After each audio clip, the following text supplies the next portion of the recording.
नाज़रीन, मेरा नाम है अनस मलिक और आप तमाम देखने और सुनने वालों को अस्सलाम वालेकुम। दोस्तों, यह 7वीं सदी की शुरुआत की बात है कि जब अपने ही लोगों की तरफ से दी गई बेशुमार परेशानियों के बाद अब आखिरी पैगंबर मतलब कि हज़रत मोहम्मद सल्लल्लाहु अलैहि वसल्लम का लाया हुआ दीन यानी कि दीन इस्लाम फैलना शुरू हो चुका था। वो दीन इस्लाम की जो अभी तक सिर्फ हिजाज यानी कि मक्का और मदीना जैसे शहरों में सिमटा हुआ था, अब वह बड़ी तेजी के साथ उस पूरे ही अरब के इलाके में फैलने लगा कि जिसको आज के दौर में सऊदी अरबिया के नाम से जाना जाता है। ठीक बिल्कुल इसी दौर में ही सऊदी अरबिया की दूसरी साइड मतलब कि आज के दौर के हिसाब से देखे तो कुवैत और इराक के बॉर्डर की तरफ एक बहुत ही खूबसूरत ईसाई औरत रहा करती थी जिसका नाम था सज्जा बिनते अल हारिस। यह अपने कबीले मतलब के बनी तल्क के सरदार की ही बेटी थी और यह इतनी ज्यादा खूबसूरत थी कि इसकी खूबसूरती की चर्चे पूरे कबीले में थे। हर कोई इसका दीवाना था, इससे शादी करना चाहता था, बल्कि इसकी खूबसूरती को लेकर बेशुमार लोग शायरी तक लिखा करते थे। इसके बाद अल हारिस की बेटी क्योंकि कोई और औलाद नहीं थी तो इसलिए यह भी कंफर्म था कि बाप की मौत के बाद यही कबीले की गद्दी पर बैठेगी, उसकी सरदार बनेगी। इसलिए अल हारिस ने पहले से ही इसको तलवारबाजी जैसी बहुत सारे हुनर भी सिखा दिए थे। बाप की मौत हुई तो यह कबीले की गद्दी पर बैठी भी गई। इसलिए अब खूबसूरती के साथ साथ इस मिले हुए बड़े रुतबे ने भी इसके गुरूर और घमंड को कई गुना बढ़ा दिया था। इंटरेस्टिंग बात यह भी थी कि यह खूबसूरत औरत इल्म नुजूम भी जानती थी और तो बहुत सारे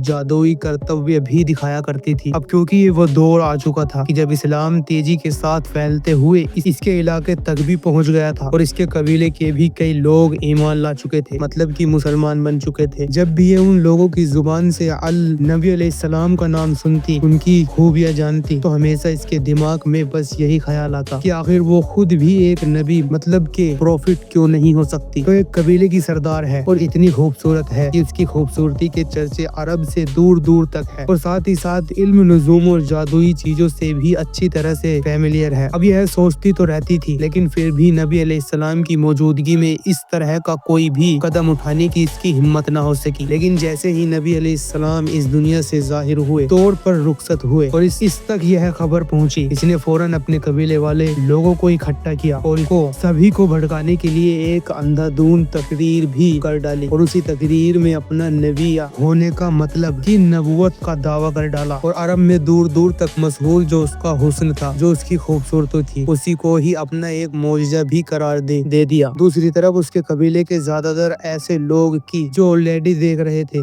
कि नबी अलैहिस्सलाम की नबूवत की वजह से जो कुरैशी कबीला है उसको कितनी ज्यादा शोहरत मिली है और ताकत मिली है, उन्होंने भी फौरन इसी लालच में इसकी नबूवत को एक्सेप्ट कर लिया और उसके बाद एक ताकतवर फौज बनाकर यह औरत अरब के बड़े इलाकों को फतह करने के लिए निकल पड़ी। रास्ते में जो भी छोटे बड़े कबीले आते उनको यह रोंदते हुए आगे बढ़ते थे और बहुत जल्द ही यह अरब के एक बड़े इलाके पर छा भी गई। उसी पीरियड में अचानक से उसको एक दिन यह खबर मिली कि अरब के एक और मशहूर कबीले मतलब कि बनु हनीफा की, जो आज के दौर के हिसाब से सऊदी अरबिया की ईस्टर्न साइड में आबाद हुआ करते थे और जो ताकत के मामले में इतना आगे था कि अरब के सबसे ताकतवर कबीलों में से एक था, उसको सरदार मुसलमान ने भी नबी होने का दावा कर दिया था। वैसे आपको जानकर शायद हैरानी हो कि बनु हनीफा नाम का यह कबीला आज भी अरब का सबसे ताकतवर कबीला माना जाता है। वो इसलिए क्योंकि सऊदी अरबिया की जो रॉयल फैमिली है, मतलब कि मोहम्मद बिन सलमान हो, उनके फादर हो या उनसे पहले के किंग हो, ये सारे ही लोग इसी कबीले से ताल्लुक रखते हैं। वैसे एडिशनल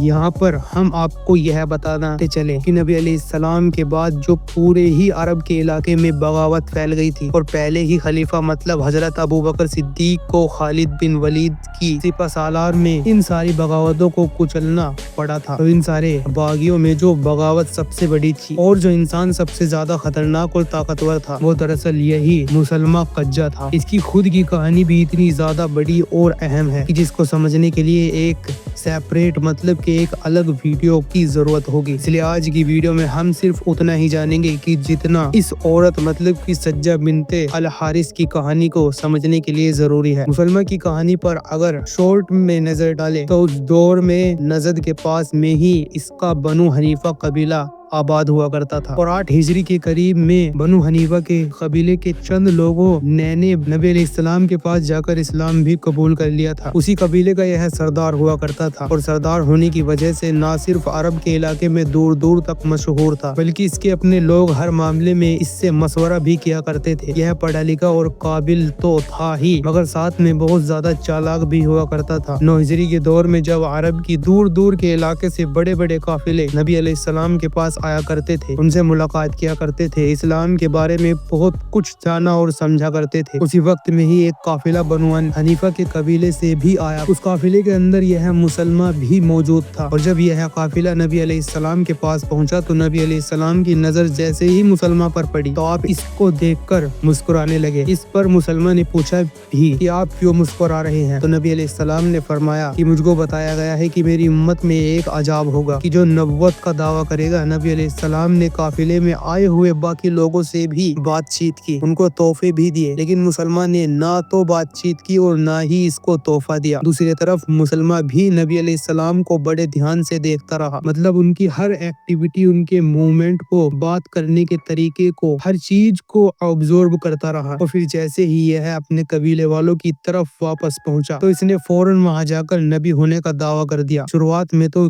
किसी ने भी इसको सीरियस नहीं लिया और ना ही इसको कुछ खास कामयाबी मिली, लेकिन नबी अलैहिस्सलाम के ज़ाहिर इस दुनिया से रुखसत हो जाने के बाद इसने भी मौका गनीमत जाना और इसके पास जो बेतहाशा माल दौलत था उसको अपने प्रोपेगेंडा पर इस्तेमाल किया और खूब प्रचार किया। नतीजा यह हुआ कि अब बहुत कम वक्त के अंदर ही इसके भी फॉलोअर्स बढ़ने लगे। इसलिए तो उस दौर में नबी होने का दावा करने वाली एक और खूबसूरत औरत, इसके बारे में हम शुरू से बात करते आ रहे हैं, उसको जैसे ही इसके बारे में खबर मिली तो इसने फौरन अपनी फौजों को रुख इसकी तरफ मोड़ दिया। सज्जा बिनते अल हारिस जैसे ही अपनी पूरी फौज लेकर इसके इलाके में पहुंची तो यह अपने तमाम साथियों के साथ और तमाम कबीले वालों के साथ किले के अंदर बंद हो गया। सज्जा ने किले के आसपास के जितने भी पानी के चश्मे थे सभी पर कब्जा कर लिया और इसके बाद इसके किले को पूरी तरीके से घेर लिया। इस स्ट्रेटेजी ने बहुत जल्द ही काम किया क्योंकि पानी न होने की वजह से अब अंदर मुसलमान परेशान हो गया था। मुसलमान था तो एक झूठा मगर था भी बहुत चालाक, इसलिए बहुत जल्द ही उसने अब सज्जा से मुलाकात करने की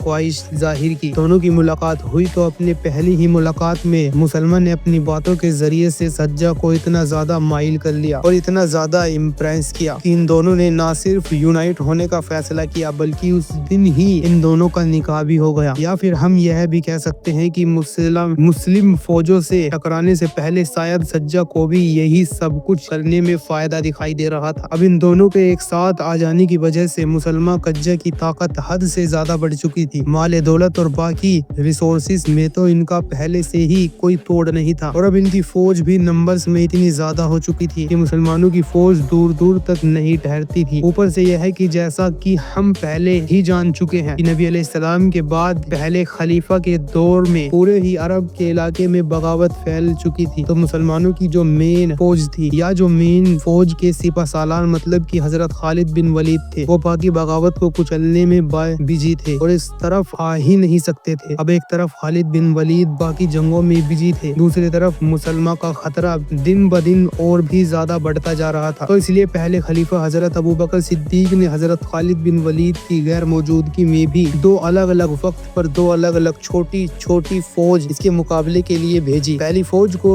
जब भेजा था तो उसको भी यह हिदायत दी थी कि तुमको सिर्फ वहाँ पर पड़ाव डालना है, मतलब इनको आगे बढ़ने से रोकना है ताकि हजरत खालिद बिन वलीद को वक्त दिया जा सके, लेकिन किसी भी सूरत में मुसलमान के ऊपर हमला नहीं करना है। लेकिन इस पहली फौज ने हमला किया और आखिरकार मुसलमान के हाथों हार का सामना करना पड़ा। दूसरी बार फिर से मदीना से एक और फौज भेजी गई और इस फौज को भी वही सारी गाइडलाइंस दी गई कि तुमको सिर्फ पड़ाव डालना है, मतलब मुसलमान का रास्ता रोकना है। हजरत खालिद बिन वलीद के पहुंचने से पहले किसी भी सूरत में हमला नहीं करना है, लेकिन इस दूसरी फौज ने भी हमला किया या यह कह सकते हैं कि हमला करना पड़ा। नतीजा वही वही हुआ कि इस फौज को भी हार का सामना करना पड़ा। लेकिन फिर इसके बाद अब आखिरी और फाइनल जंग का वक्त आ चुका था, क्योंकि हजरत खालिद बिन वलीद बाकी इलाकों से निमटने के बाद अब इस इलाके की तरफ आ चुके थे। उनके पास 10 से 13 हज के बीच फौज थी, जबकि इन लोगों के मुकाबले में इतिहासकारों के मुताबिक मुसलमान की फौज की तादाद लगभग 40 से 50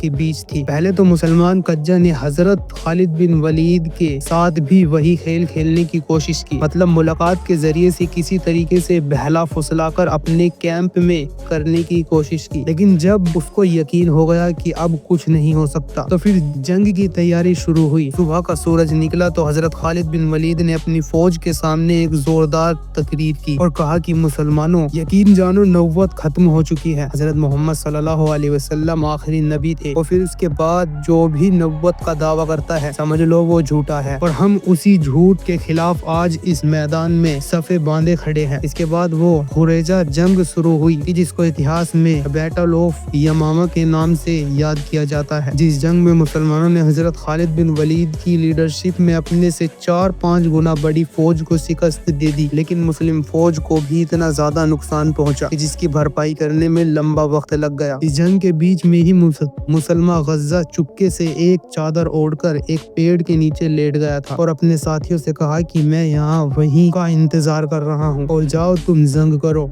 फतेह तुम्हारी ही होगी। शुरुआत में मुसलमान की बड़ी फौज मुसलमानों पर काफी हावी भी हो गई और महसूस हो रहा था कि मानो मुसलमान यह जंग हार जाएंगे। लेकिन जैसे जैसे फिर वक्त गुजरा, मुसलमानों ने वापसी की और यहाँ तक कि मुसलमान की यह बड़ी फौज पांव दबाकर पीछे भागने पर मजबूर हो गई। इन सब ने भागकर अपने किले में पनाह ली और किले का दरवाजा बंद कर लिया। यह किला काफी ताकतवर था, तो इसमें किसी और तरीके से तो एंट्री नहीं हो जा सकती थी। इसलिए जब मुसलमानों को कोई भी रास्ता अंदर जाने का दिखाई नहीं दे रहा था, तो फिर एक सहाबी ने बाकी लोगों की मना करने के बावजूद भी इस बात पर सभी को राजी कर लिया कि मुझको किसी तरीके से इस किले में उतार दिया जाए और मैं जाकर फिर यह दरवाजा खोल दूं ताकि बाकी लोग एंटर कर जाए। जाहिर है यह फैसला वैसे तो एक खुदकुशी की तरह था, लेकिन उनके खुद के बार बार इसरार करने की वजह से बाकी लोगों ने ऐसा कर ही डाला। किले के अंदर पहुंचते ही फौरन उन्होंने किसी के साथ आने से पहले ही दरवाजा खोल दिया। तमाम मुस्लिम फौज तेजी के साथ किले के अंदर एंटर होने लगी। इस जंग में खुद मुसलमान गज्जा और उसकी फौज के लगभग 10,000 से ज्यादा लोग मारे गए। दूसरी तरफ सज्जा बिनते अल हारिस को भी मुस्लिम फौज ने गिरफ्तार कर लिया। अलग अलग हिस्टोरिकल सोर्सेज से पता चलता है कि बाद में सज्जा बिनते अल हारिस ने गुनाहों से तौबा करते हुए एक बार फिर से इस्लाम में वापसी कर ली थी और फिर मरते दम तक